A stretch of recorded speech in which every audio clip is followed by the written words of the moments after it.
Gujarat science city ખાતે world science day for peace and ડેવલપમેન્ટની ઉજવણી.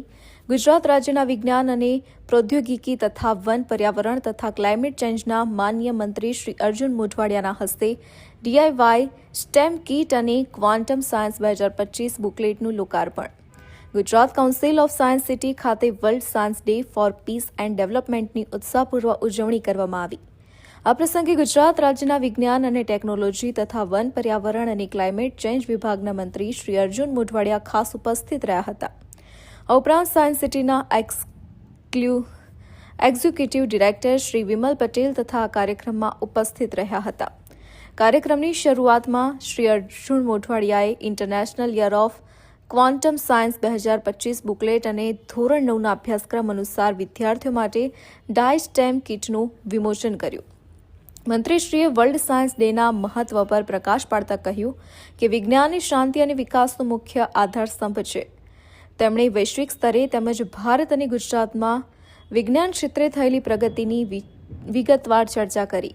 આ સાથે તેમણે ક્વોન્ટમ સાયન્સ અને આર્ટિફિશિયલ ઇન્ટેલિજન્સ જેવા ભવિષ્ય નિર્ધારક ક્ષેત્રમાં થતા વિકાસ વિશે સરળ અને રસપ્રદ રીતે વાત કરી. કાર્યક્રમ 2025ના વર્ષને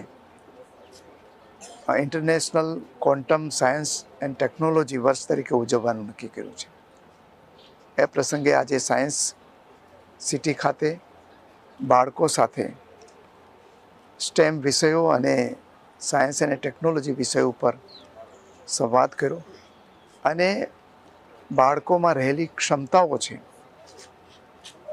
એ એના જીવનમાં કેવી રીતે ઉપયોગી બને અને દેશના સંશોધનો જે છે એમાં જિજ્ઞાસા વૃત્તિ કેળવીને નવા સંશોધકો તૈયાર થાય, નવા સંશોધનો દેશ અને દુનિયા સમક્ષ આવે, એ માટે બાળકો સાથે સંવાદ પણ કર્યો. આપણે સદભાગી છીએ કે આપણી પાસે વૈશ્વિક દ્રષ્ટિ ધરાવતા યશસ્વી પ્રધાનમંત્રી નરેન્દ્ર